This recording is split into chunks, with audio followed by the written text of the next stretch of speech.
참 좋으신 하나님, 한 주간도 주의 품에 지켜주시고 다드림 공동체 함께 모여 주님을 찬양하고 주님께 영광 돌리고 예배드리게 하심을 감사드립니다. 하나님, 다드림교회 새로 부임한 한상준 전도사님을 축복합니다. 전도사님으로 인하여서 유년부가 성장하게 하시고 다드림교회가 더욱더 성장할 수 있는 좋은 분이 될 수 있도록 인도하여 주옵소서. 하나님, 우리나라 가운데 함께 하시기를 간절히 바라고 원합니다. 정치, 경제, 사회 속에 하나님의 은혜가 넘쳐나길 기도합니다. 하나님, 다음 달에는 선거가 있습니다. 주께서 함께 해주시고 모든 국민이 함께 참석하여서 좋은 일꾼을 뽑아드릴 수 있도록 주님께서 인도하여 주옵소서. 정치와 혐오에서 벗어나게 하여 주시고, 그리고 이기적인 선거의 모습이 아니라 공동체를 위해서 진심으로 이타적인 그러한 일꾼을 뽑을 수 있도록 주께서 도와주시길 기도하고 원합니다. 하나님, 지구촌의 전쟁과 기후 위기와 많은 아버지 어려움들이 찾아오고 있습니다. 주께서 아버지 우리 땅 가운데 주께서 회복시켜 주시고 주님께서 주시는 샬롬을 주시기를 간절히 원합니다. 그래서 어린아이들의 죽음이 없게 하시고 전쟁의 포성이 멈출 수 있도록 주께서 인도하시고 지켜주시기를 간절히 원합니다. 하나님, 우리 지구촌 각처에서 수고하신 우리 선교사님들을 지켜주시고 그 일하는 가운데 함께하여 주옵소서. 건강을 지켜주시고 그 가족 가운데, 그 자녀들 가운데 함께하여 주시기를 간절히 바랍니다. 그들의 수고로 인하여서 그리스도의 계절이 각 처 가운데 일어날 수 있도록 주님께서 인도하여 주옵소서. 사랑의 하나님, 다드림 식구와 함께하여 주시기를 기도합니다. 힘들고 지치고 상처로 인하여서 또한 아버지 질병으로 인하여서 힘들어하는 우리 모든 식구들을 지켜주시고 특히 어린아이와 아버지 하나님 그 부모를 위해서 주께서 함께 하시기를 간절히 바라옵건합니다. 하나님, 우리 교회 담임 목사님과 교육자님들께 함께 하시고 건강과 소명을 허락하여 주옵소서. 하나님, 예배 끝까지 영광 받으시길 원하며 예수님의 이름으로 기도합니다.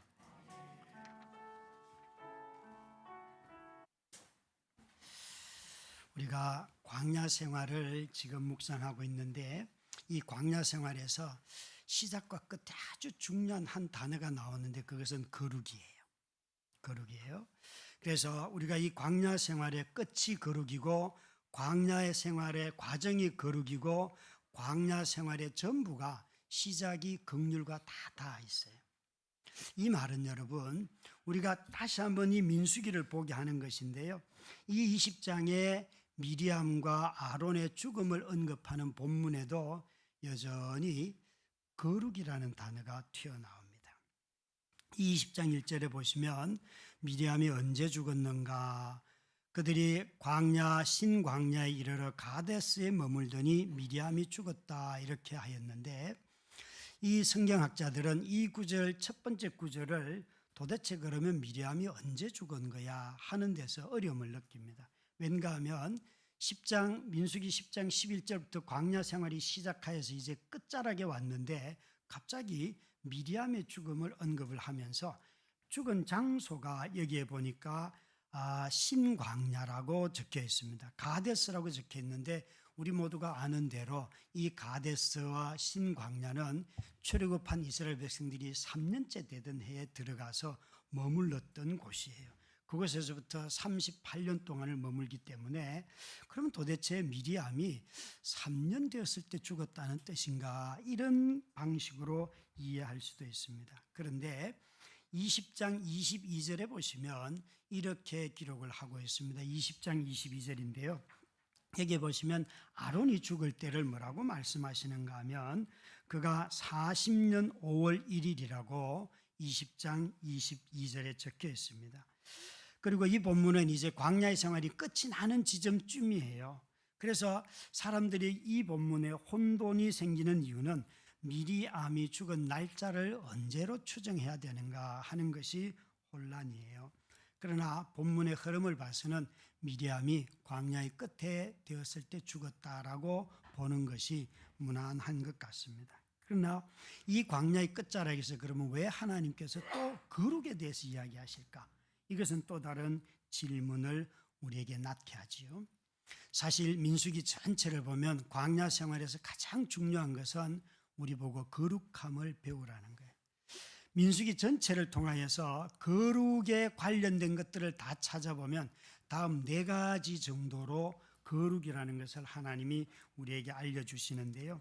먼저는 하나님께서는 위임받은 직분을 거룩하다고 말씀하세요. 제사장이나 특히 나실린도 직분도 거룩하다고 하는데, 제사장과 나실린의 특징은 기간의 문제예요. 제사장은 이건 영구직입니다. 자식들에게 대물림이 되지만 나실인은 남자든지 여자든지 내가 일정한 기간을 정하여서 하나님 앞에 거룩하게 드리기를 원합니다. 그러면 그 기간 동안은 그 사람도 거룩한 사람으로 여김을 받는 거예요. 그래서 모두가 다 이 위임받은 직분, 하나님이 세워주신 이 직분들은 다 거룩하다라고 말할 수가 있습니다. 두 번째로는 하나님께 속한 첫 자녀나 초태생 짐승들, 하나님께 속한 것은 다 거룩하다. 우리는 사실 여기에 첫 짐승이 초태생이나 자녀의 첫 맞이를 통하여서 남자든 여자든 첫 번째를, 물론 이스라엘은 남자를 하나님 앞에 속했다라고 말하지만 이 첫 번째는 다 하나님 앞에 드리는 이유가 내가 가진 모든 것이 하나님의 것이라는 거예요. 그래서 우리 모두가 하나님이 주신 모든 것은 다 거룩한 거예요. 디모데후서 4장 3절 4절로 말하면 하나님이 지으신 모든 것이 선하기 때문에 너희가 말씀과 기도로 받으면 모든 것이 거룩하다 그랬어요. 제가 아주 좀 극단적으로 설명하기 위해서 술도 여러분 말씀과 기도로 받으면 거룩한 거예요. 아주 당황스럽죠 여러분. 제가 극단적이라 그랬어요. 우리 삶에 내가 싫어하는 것들 바퀴벌레, 여러분 말씀과 기도로 받으시면 바퀴벌레도 거룩한 것이 되지요. 혐오스러운 게 아니에요. 하나님이 지은 모든 선한 것인데 인간이 타락하고 인간이 자기의 생각이 어긋나기 때문에 이 말씀과 기도로 우리 인간이 변해야만 해요. 그래서 하나님께 속한 것 다 거룩한 속성은 없어요. 그러나 이 말의 뜻은 하나님께 속했다, 하나님이 창조했다, 이것을 가지고 우리는 그 태양을 보면서 만드신 하나님을 경배하고 돌을 보면서 정말 하나님이 얼마나 우리의 구원을 단단하게 붙들어 주시는지 기억하고, 이런 것들이 우리가 말하는 거룩함이라는 거예요. 뿐만 아니라 세 번째는 하나님 앞에 드리진 모든 물건은 다 거룩한 거예요. 성전에 있는 물이나 물을 담는 그릇이나 또 짐승이나 다 거룩한 거예요. 오늘날 신약에는 성물이 없습니다. 여러분, 성물이 있다면 신약은 단 하나밖에 없어요. 뭐예요? 성령이 존재하는 사람이에요. 사람.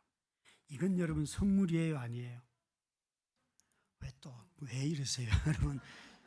성물이 아닙니다. 신약 성경은 물건을 성물이라고 하지 않습니다. 하나님의 백성들, 사람입니다. 구약은 물건을 거룩하다 말하지만 신약 성경은 하나님의 영이 거하는 사람을 거룩하다 말합니다.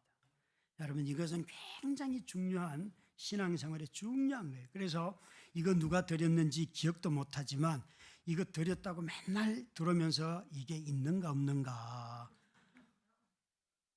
이 앞에 사르비아 꽃 맞죠? 이거 크리스마스에 드렸는데 이건 이제 치울 때가 됐는데 얘가 너무 오래 살아있어요. 그래서 안 치우는 거예요. 얘가 성물이라서 가만히 두는 게 아니에요. 계절이 안 맞으면 치울 수 있고 또 문화에 안 맞으면 치울 수 있는 거예요. 여러분, 그래서 신약은 거룩하다 그럴 때 백성을 말하지 물건을 말하지 않습니다. 여러분. 이건 참 중요한 거예요. 신앙생활을 할 때에. 뿐만 아니라 우리에게 있어서 이 네 번째가 아주 중요한데, 하나님의 명령을 따라서 순종하는 모든 행위를 보고 하나님은 거룩하다 말씀하세요. 그래서 우리가 나그네를 보고 밥을 주면 하나님이 거룩하다. 아픈 사람을 보고 옆에 가서 그를 위로하고 그의 치료비를 같이 감당하고 그러면 야, 너 거룩하다. 그래서 신약 성경엔 거룩이라는 단어가 다 사랑으로 나타나는 거예요. 여러분, 거룩이 폼 잡는 것도 아니고 엄격한 것도 아니고요, 막 규정만 있고 그런 것을 성경은 거룩이라고 하지 않습니다. 그것은 구약적인 언어예요. 그런데 신약의 언어로는 다 바꾸어서 자비를 베풀고 너그럽고, 그래서 구약에서 항상 거룩이라는 단어가 무엇과 함께 나오는가 하면 긍휼이라는 단어와 함께 나와요. 왠가 하면 하나님의 거룩으로 우리를 대하면 저와 여러분은 다 죽음이기 때문에 그래요. 하나님이 거룩하시다 그 옆에 항상 붙어 나오는 것이 긍휼이에요. 우리 모두가 구약의 언어로 예배 드린다면 오늘 예배 늦은 사람은 다 죽어야 해요. 또 예배실에 일찍 들어왔지만 지금 핸드폰 보거나 뭐 딴 생각하는 사람 죽어야 돼요.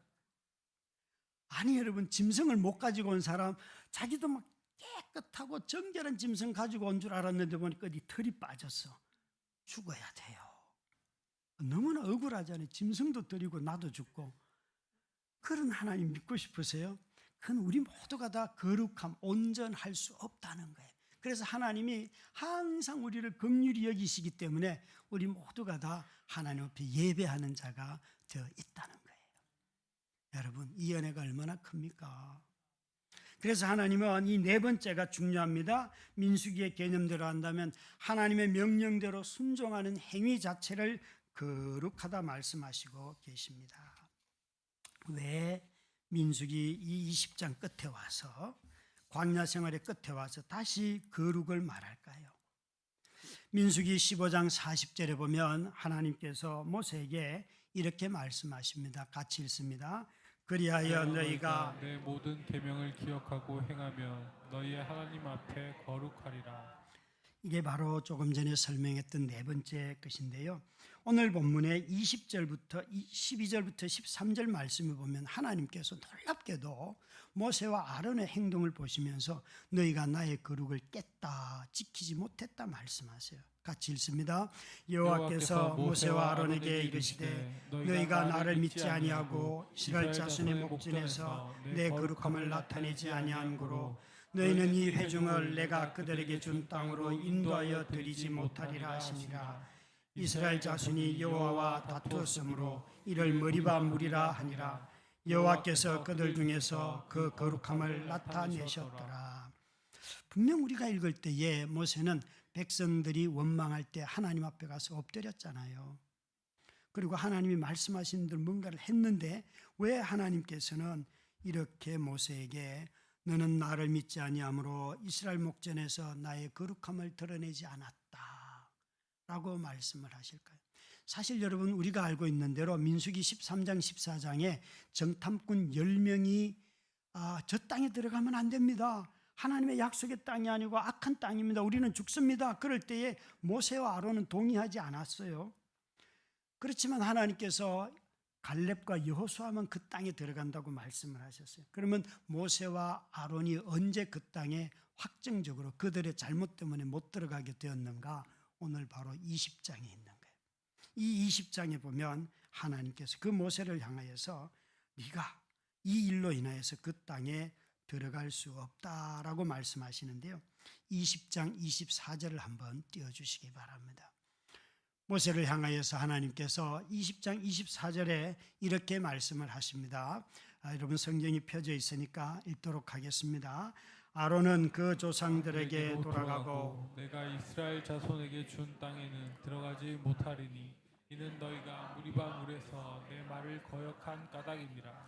이 본문 24절에 너희가 무리바, 지금 이 사건이 일어나는 이곳에서 너희가 나를 믿지 않고 내 말을 거역했기 때문에, 내 계명을 지키지 않았기 때문에 너희들은 그 약속의 땅에 들어가지 못한다라고 말씀을 하세요. 그러니까 이렇게 설명할 수 있습니다. 그들이 광야에 정탐꾼을 보냈던 적어도 한 38년 전에 그 이스라엘 백성들이 다 불순종하고 약속의 땅을 버릴 때에 모세와 아론이 그 일을 동의하지는 않았어요. 그러나 그들이 광야의 끝자락에 와서 이제 광야로 들어갈 일만 남아있는데 이곳에 와서 그들이 하나님의 말씀을 거역함으로 말미암아 그 약속의 땅에 들어가지 못한다고 하나님이 말씀을 하고 계세요. 무엇으로 이들은 하나님의 말씀에 불순종하였고 어떤 행동을 하였기 때문에 하나님이 너희들은 나의 거룩을 나타내지 못하였다라고 말씀하실까요? 여러분, 모세와 아론도 이 백성들이 이 머리바에서 불평할 때에 그들에게 반응하기보다는 하나님 앞에 가서 엎드렸습니다. 하나님의 말씀을 드렸습니다. 그리고는 하나님께서 지팡이를 들고 아론과 함께 백성들 앞에 서라 라고 말씀하실 때 그렇게 다 본문을 따랐습니다. 우리 6절, 7절, 8절, 9절까지의 말씀이 그런데요, 8절, 9절을 함께 읽을까요? 여호와께서 모세에게 하시는 말씀입니다. 지팡이를 가지고 내 형 아론과 함께 회중을 모으고 그들의 목전에서 너희는 반석에서 명령하여 물을 내라 하라. 내가 그 반석이 물을 내게 하여 회중과 그들의 짐승에게 마시게 할지니라. 모세가 그 명령대로 여호와 앞에서 지팡이를 잡으니라. 여러분, 지팡이를 잡았습니다. 지팡이를 잡은 모세가 조금 전에 읽었던 본문의 10절과 11절 말씀에 보면 모세가 그들 앞에서 이렇게 말합니다. 같이 읽습니다. 모세와 아론이 회중을 그 반석 앞에 모으고 모세가 그들에게 이르되 반역한 너희여 들으라. 너희가 우리를 위하여 이 반석에서 물을 내려 하고 모세가 그의 손을 들어 그의 지팡이로 반석을 2번 치니 물이 많이 솟아나므로 회중과 그들의 짐승이 마시니라. 이 10절 11절 말씀을 보시면 하나님이 하신 8절 말씀과 너무 유사하지 않습니까?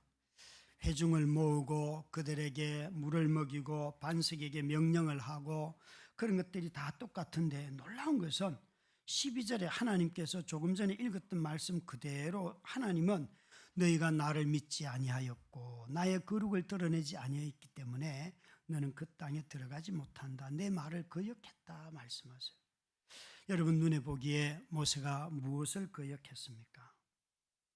적어도 이들이 모세와 아론이 여호와의 말씀대로 다 한 것 같은데 왜 이 민수기 20장 24절에는 아론이 죽음을 선포하면서 그 땅에 모세 너도 들어가지 못한다고 말씀하시면서 이렇게 20장 24절에 덧붙입니다. 이는 너희가 머리바 물에서 내 말을 거역한 까닭이니라. 도대체 모세는 무엇을 거역했을까요? 다시 한번 12절 말씀을 보실까요? 10절 11절 말씀을 보십시다. 여기에 반석을 모으는 것까지는 하였습니다. 10절 11절입니다. 그런데 모세가 그들에게 뭐라고 말하는 걸 한번 보십시오. 여러분 10절 11절 띄워주세요. 그게 뭐라고 말하는가 하면 제일 먼저 기억할 것은 그 이스라엘 백성들을 뭐라고 부릅니까? 반역한, 패역한. 먼저 기억할 것이 있어요.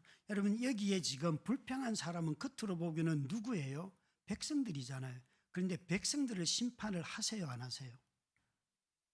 20장에는 불평하는 백성들을 심판하지 않고 오히려 그 백성들에게 어떤 행동을 한 모세와 아론을 심판하고 있어요. 무섭지요? 오히려 그들이 앞에 서서 이렇게 말합니다. 너희 반역한 너희여 들어라. 아니, 하나님은 불평하는 자기 백성을 향하여서 물을 내서 먹이라고 하고 있는데 모세는 그 백성을 향하여 뭐라고 얘기하고 있어요? 너희가 악하다. 참 여러분 주의 깊게 읽어야 되겠죠. 우리가 지도자들의 불평 아니면 누군가의 불평을 가만히 보면 이런 방식의 불평이 많습니다. 하나님이 내 백성이라고 하는데 저게 하나님의 백성이라고요? 라고 말할 때가 얼마나 많은지요. 하나님은 불평하는 그들을 향하여 오래 참고 기다리는데 하나님, 내가 언제까지 이따위 인간들하고 같이 참아야 됩니까? 라고 말할 때가 우리에게는 있어요. 놀랍게도 하나님은 그런 지도자들을 향하여서 믿음이 없다라고 말씀하실 뿐만 믿음이 없다라고 말씀을 하고 계세요. 믿음이 없는 이 일은 적어도 두 가지의 문제로 다 돌아갑니다. 다 자기의 본성으로 돌아갑니다. 자기 본성으로. 여기에 여러분 치다라는 동사가 되게 중요해요. 이 본문에서는 두 번 친 거라고 아주 분명하게 말씀했죠. 이게 뭘 말할까가, 모세가 여러분 쳤다라는 것은 혹시 기억하십니까? 그가 애굽의 왕자로 살다가 자기 동족이 아주 억압을 받고 핍박을 받는 걸 보고는 화가 나가지고, 자기가 분명히 애굽의 왕자인데 칼을 들고 창을 들고 그 자기 동족을 치는 애굽인을 죽여버렸어요. 그리고 난 뒤에 그는 도망을 가게 되죠. 그때 쳤다, 이거는 폭력이죠. 압제하고 노예로 사는 자기 백성을 학대하는 그 포악한 사람들을 죽이는 것을 하나님은 오히려 기뻐하고 모세에게, 야, 네가 민족 해방을 위해서 내가 작정한 리더야, 지도자야, 잘했어 라고 말씀하면 좋을 텐데, 오히려 그 일 때문에 그는 광야에 가서 40년을 살았어요. 하나님은 아무리 세상이 정말 억울하게 폭압적이고 가난한 자들에게 임금을 주지 않는 세상이 온다 할지라도 그 사장을 죽임으로 말미암아 회사를 바꾸기를 원치 않으십니다. 그런 폭력으로 세상을 바꾸는 것은 하나님 나라의 방식이 아니에요. 오히려 하나님은 이 모세를 광야로 불러서 오랜 기간 동안 그 충동적이고 자기 안에 그 어마어마한 폭력성이 있는, 옳다고 생각하고 내가 판단해서 정의로운 일이면 누구를 죽이든 상관이 없다라고 말했던 이 모세를 광야로 불러서 40년 동안 그의 마음이, 삶이 무너지도록 했어요. 그래서 그를 다시 불러서 80살이 되었을 때 지도자가 되게 한 거예요. 40살에 광야로 가고 80이 되어서 이제 부름을 입어서 40년을 살았는데, 놀라운 것은 오늘 이 본문과 똑같아요. 그가 이 바위를 치며 뭐라고 말하는가 하면, 이 반역한 새끼들아, 이렇게 말하는 거예요. 자기가 40년을 지금 그들과 함께 살아왔음에도 불구하고. 여러분, 모세가 언제 언약을 버렸는가 하면, 하나님이 너희 목이 곧고 반역한 자들이라고 앞에 민수기에 서너 번 얘기해요. 모세는 한 번도 이런 말을 한 적이 없어요. 그런데 그가 40년을 다 인도하고 난 뒤에 마지막 순간에 이런 자기 백성들의 물로 인하여서 원망하는 것을 봤을 때, 나 이 같은 새끼들하고는 안 갈 거야 라고 말했다는 거예요. 어느 선교사님이, 아프리카의 선교사님 저를 만났을 때, 목사님, 내가 이곳에 와서 너무 사기를 많이 당해서 저 까만 새끼들하고는 나는 사역 안 해, 그랬다는 거예요. 그래서 웃으면서 저도 까맣습니다. 그런 과거들이 다 있죠. 여기에 더 놀라운 사실은 이거예요. 모세가 그들을, 사람을 악평했을 뿐만 아니라 내가 이들을 먹이는 자이니까. 여러분, 지금까지 물이 부족할 때 모세가 먹였어요? 하나님이 먹였죠. 그런데 왜 갑자기 모세는 자기가 먹였다고 말을 해요? 여러분, 리더십을 가진 사람들이 분노하면 마치 너는 내가 밥 주는데 네가 나한테 덤벼, 이렇게 말을 해요. 내가 마치 그 사람 다 밥 주는 줄 알아요. 하나님이 나한테 밥 주신 것을 잊어버리고.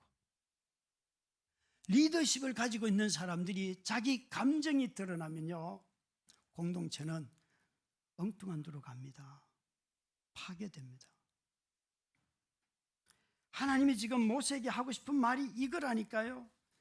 이 일로 인하여서 모세를 이 믿음이 없다고 말씀하시고서는 믿음이 없는 자는 약속의 땅에 들어가지 못한다 라고 그에게 진노하셨어요. 그는 다 짐승들을 물을 먹이고 사람을 물을 먹였지만, 놀랍게도 모세가 한 불평과 원망의 내용은 무엇인가 하면, 하나님은 가서 그 백성들 앞에 서서 그냥 명령하라 그랬는데 모세는 돌을 쳤어요. 또 하나님은 이 백성들을 내 백성이라고, 하나님은 여전히 40년 동안 그랬던 것처럼 그들에게 물을 먹이시는데, 모세는 뭐라고 말하는가 하면 반역의 물이라는 거예요.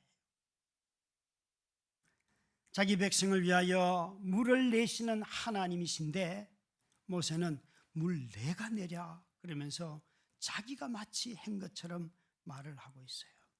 그래서 모세는 이 불평과 원망을 통하여 하나님의 공급하심도 잊었고 하나님의 백성이라는 것도 잊었고 하나님이 인도자라는 것도 잊었고 하나님이 명령하라고 했지 치라고 한 적이 없는데 그 계명을 어겨버린 거예요. 사랑하는 성도 여러분, 저와 여러분이 오늘 이 시대에 살아가면서 하나님의 엄연한 백성인 형제 자매들을 혹시 악평하지는 않는지요? 다드림교회 이외에 밖에 있는 사람들을 보면 야, 저 사람이 성도가 맞나? 직장에 가서 분명히 그 사람이 주일날 예배 드리고 온 것을 알매도 불구하고 그를 보면서 정말 저렇게 신앙생활하는 것들 때문에 라고 혹시 말하지는 않는지요? 아니, 우리 자신들이 하나님이 지난 40년 아니라 나의 생애 전체를 먹이는 공급자로 살아 계심에도 불구하고 내가 너를 먹이는데, 내가 너를 도와주는데, 내가 너의 인도자인데 어떻게? 라고 혹시 말하지는 않는지요? 모세가 주님을 잊어버렸습니다. 자신이 물을 낸 것처럼 분노가 솟으면 자신이 재판관이 되어서 너는 악한 사람, 너는 도둑놈, 너는 맨날 약속 어기는 사기꾼, 그냥 재판관이 되어가지고 언제든지 이렇게 말하는 것이 우리 자신의 모습이라는 것이에요. 분노가 솟기만 하면, 짜증이 나기만 하면 언제든지 누군가의 심판자가 되어서 나타나는 사람들, 그게 바로 지도자들이 하는 불평인 것입니다. 가정의 가장으로서, 자녀들의 부모로서, 그리고 여러분 교회의 지도자로서, 당회원으로서, 또 리더로서, 여러분이 직장에서 부서를 맡고 있는 책임자로서 여러분은 어떤 불평을 하십니까? 사람을 뽑아놓고 뭘 못하면 너 그것도 못해? 아니, 뽑았으면 잘 가르쳐야죠. 잘 가르쳐야죠. 저는 초대 장로님들이 우리 교회의 목회자를 뽑을 때 주신 기준을 저는 늘 적용하고 있습니다. 목사님, 다드림교회의 목회자를 뽑을 때는 반드시 그 응시자들 중에 제일 못하는 사람을 뽑아서 목사님이 키우시면 됩니다. 그러더라고요. 초대 장로님 두 분이 당회를 하는데 처음 인사를 이제 그때 교육자를 뽑으려고 했는데 여러분 그 얘기를 하셔서 저는 지금도 그 마음으로 뽑습니다. 제일 못한 사람. 그래야지 제가 돋보이죠. 그런데 여러분 시간이 지나면 한 해, 두 해 시간이 지나면 교회에 의하여서 그 사역자가 처음에는 정말 생짜배기 같은데 자꾸 변해가요. 여러분 변하고 자라고 성숙해가는, 그래서 목자가 되어가는 그런 사역자를 만나는 것이 얼마나 복입니까? 그런데요, 스스로 잘난 척하고 다 할 수 있다고 말하는 사람은요, 우리를 사랑하지 않아요. 어디든지 기회가 있으면 가려고 해요. 가려고 해요. 그런데 이런 사역자들은요, 정말 자신의 부르심이 아니고서는 떠나지 않아요. 아니, 떠났다가 다시 오는 사람도 있잖아요. 얼마나 좋아요. 아니, 떠났는데 우리 사역자들 리트릿 간다니까 어떻게 알고 그날 저녁에 전화해서 목사님, 우리 교회 교육자들 다 따라가도 됩니까? 이러더라고요. 그래서 우리 최 목사님네 교회 모든 교육자들이 지난 주일 저녁에 우리하고 같이 수련회 갔어요. 저녁에 엄청나게 웃다가 떠들다가 갔어요. 그런데 놀라운 건요, 하나님이 전혀 못한, 예상도 못한 선물을 주시더라고요. 그분들이 오셔서 한참 웃다 보니까 우리 새로 온 우리 한전도사님이 얼마나 긴장하겠어요. 이분이요, 목사님 이런 리트릿도 있습니까? 그러면서 깔깔대고 웃어서 밤 12시까지인가에 웃다 보니까 이분이요, 위가 풀어졌다는 거예요. 너무 긴장해가지고 첫 출근인데 너무 긴장했대요. 왠가 하면 원래 2부 예배 때 이분에게 마이크 안 주기로 했거든요. 그런데 장로님께서 나오라고 해서 마이크를 주니까 이분이 얼어버린 거예요. 점심도 못 먹었어요. 저녁을 못 먹는 거예요. 그랬는데 그 최승희 목사님과 그 교회 교역자들이 와가지고 우리하고 막 수다 떨다 보니까 이분이 위가 풀려가지고 저녁을 먹었습니다. 놀라워요. 하나님이 하시는 일은요, 우리가 예상한 것 밖의 일들을 너무 하셔요. 그래서 참 저렇게도 사람을 회복시키시는구나. 너무너무 감사했어요. 여러분, 여기에 모세가 뭐라고 불평합니까? 이 악한 무리들, 이 반역한 자식들이라는 거예요. 하나님의 백성이에요. 하나님의 백성. 지도자가 믿음이 부족하면 하나님의 거룩함을 드러내지 못합니다. 그래서 지도자에게 꼭 필요한 것은 너그러운 사랑보다도 먼저 있어야 하는 것은 여러분 믿음입니다. 믿음입니다. 왕자로 살다가 폭력을 행함으로 미디안 광야에서 40년을 모세가 보냈어요. 그런데 그가 40년 동안 또 이스라엘 백성들과 함께 광야 생활을 했음에도 불구하고 이 모세의 폭력성은 변하지 않았던 거예요. 하나님의 말씀도 버릴 수 있을 만큼 그의 마음속에 분노가 차면 제어할 수 없었던 것입니다. 그래서 하나님께서 이스라엘 백성이 범죄하였음에도 불구하고 모세와 아론의 죄를 더 심각하게 다룬 이유가 여기에 있습니다. 백성들을 책망하지 아니하시고 모세와 아론을 향하여서 너희가 믿음이 없다라고 말씀하고 계세요.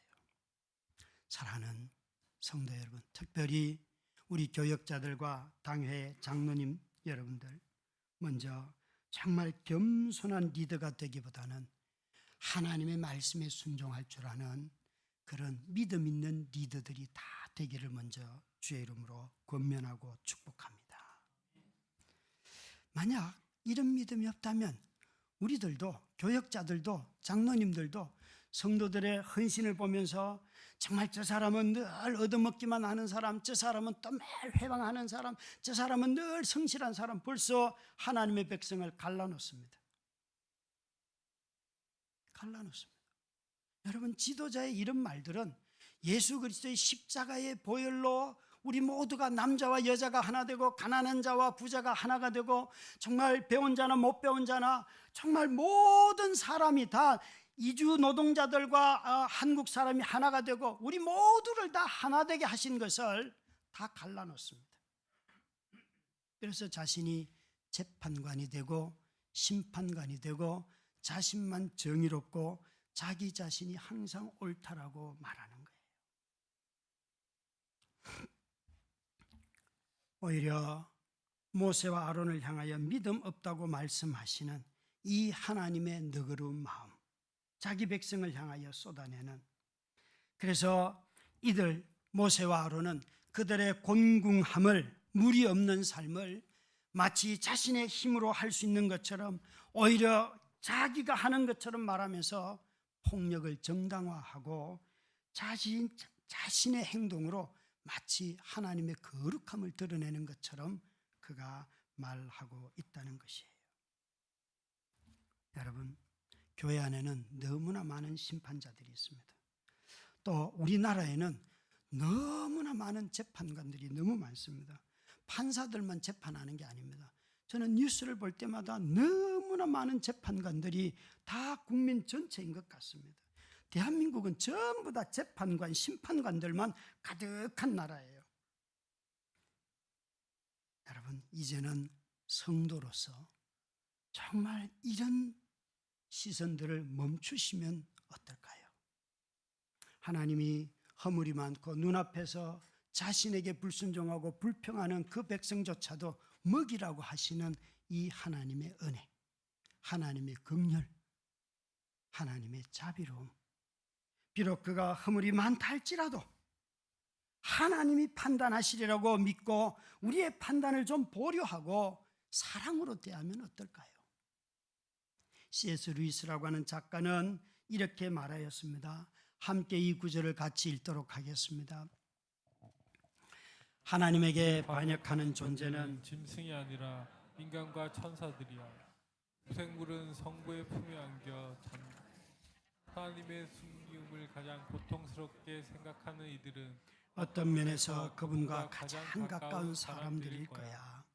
C.S. 루이스가 이렇게 말하였습니다. 띄어놔 주세요. 저기에 반역하는 존재는 짐승이 아니라 인간과 천사들인데 그 중에서도 어떤 사람들이 반역을 하는가 하면 하나님의 숨기움을 가장 고통스럽게 생각하는 사람들. 이게 무슨 말인가 하면요, 요즘 마태복음, 마가복음 묵상하시잖아요. 예수님이 병자를 고치고 귀신을 쫓아내고 야 말하지 말라 숨겨라오 이렇게 말하잖아요. 그게 싫어한다는 거예요. 하나님의 능력이 있는데 하나님 능력을 다 드러내고 이래야지. 하나님 도대체 늘 하나님은 뭘 그렇게 은밀하게 일하세요? 하나님이 은밀하니까 화가 나요. 화가 나. 이렇게 말하는 사람들이 반역자라는 거예요. 여러분, 하나님은 정말 약하게 보여도 강하시고 없는 것 같아도 계신 분이시고요. 하나님은요, 일 안 하시는 것 같아도 다 일하시는 분이에요. 그런데 우리는 우리 자신의 방식으로 하나님을 생각해요. 저는 목회를 하면서 제 자신이 굳게 주장하는 한 가지가 있습니다. 나는 다른 사람의 믿음을 주장하지 않으리라. 다른 사람의 믿음을 보면서 많다 적다 빗나갔다 그것이 내가 할 일이 아니고, 이전에는 그런 것이 정말 그렇게 보였어요. 그래서 막 뭐라고 권면도 하고 했어요. 그런데 아무리 그런 권면해도 사람은 변하지 않는다는 걸 알았어요. 사람이 언제 변하는가? 여기서 좋은 말을 듣는 사람들이 변하는 게 아니고 이 설교를 들을 때에 성령이 역사하는 사람은 변해요. 그런데 성령의 음성을 듣지 못하는 사람은요, 아무리 좋은 설교를 들어도요 10년, 50년이 돼도 아무것도 변하지 않아요. 똑같은 생짜배기. 그리고 자기의 취향에 맞는 것만 늘 골라가기 때문에 아무런 변화가 없어요. 더 강팍해져요. 참으로 목회자의 권위가 있다면 내가 목사이기 때문이 아니라 내 안에 역사하시는 성령 때문에 그 권위가, 내가 목사라고 주장하는 담임 목사가 있어서 권위를 인정하는 것이 아니라 나를 변화시키시는 성령님이 계시기 때문에 그 권위가 나오는 거예요. 그래서 누구에게 주장할 필요가 없어요. 하나님이 하시는 것을 보고 기다리면 되는 거예요. 그들과 똑같은 관점으로 남을 고치려고 하는 것이 아니라 성도들을 조정하려고 하는 것이 아니에요. 내가 말한 대로 교정이 되고 바르게 살아가는 것 보면 봐라, 내 말 듣고 저 사람 변하잖아 라고 말하면서 자기 만족감에, 자기 자족감에 빠지고 자기가 말한 대로 어떤 결정이 돼서 일이 되면 봐, 잘 되잖아 이렇게 말하고는 저 1분기에 결정한 일이 한 3분기쯤 4분기쯤 되면 왜 우리가 그 일을 결정했을까, 그때 잘못했어 이렇게 말하는 사람들이 다 이 아류예요. 그때 분명히 최선을 다해서 성도들과 함께 결정했고 상황이 변해서 2분기에 어려울 수도 있고 4분기에 어려울 수도 있지만 그때 불평하고 원망하고 우리가 결정한 것이 잘못됐어 이렇게 말하는 것이 아니라 하나님이 또 일하시겠지, 같이 힘을 모으고 애를 쓰고, 그게 바로 성도가, 교회가, 목회자가 해야 할 일이지요. 내 말을 듣는, 내가 재직회 때 말을 하면 그렇게 사람들이 막 움직이는 거 보면 봐라, 내가 사람들을 움직이지 않냐 라면서 자기 의가 살아난 거. 내가 말한 대로 되니까 교회다워질 것 같고 내가 말하니까 아무도 찍소리도 못하는 것 같지만 여러분, 찍소리도 안 하는 그 성도들이 그렇게 말하는 성도를 위하여 얼마나 기도하는 줄 아십니까? 여러분 정말 교회 안에 심판관이 많아지고 재판관이 많아지면 교회는 지옥이 됩니다. 아니, 누가 지옥이 되는가 하면 자기 자신이 지옥을 살아요. 왜? 누구도 나의 곁에 와서 교제하려고 하지 않기 때문에. 그 사람한테 찍히면 교제가 점점 멀어지는 것입니다. 지도자들에게 이런 믿음 없는 삶은 하나님의 거룩을 드러내지 못합니다. 믿음으로만 하나님의 거룩이 드러납니다. 여러분, 조금 전에 찬양팀이 찬양할 때 예수 사랑합니다, 사랑합니다, 온 마음 다하여, 우리 이 찬양 얼마나 좋습니까? 좋은데 여러분, 사랑보다도 사랑이 어디로부터 만들어지는가 하면 믿음으로부터 만들어집니다. 내가 너희를 사랑한 것 같이 이걸 믿어야지만 서로 사랑할 수 있습니다. 내가 너희를 사랑한 것 같이 이것을 믿지 못하는 사람은 서로 사랑할 수 없습니다.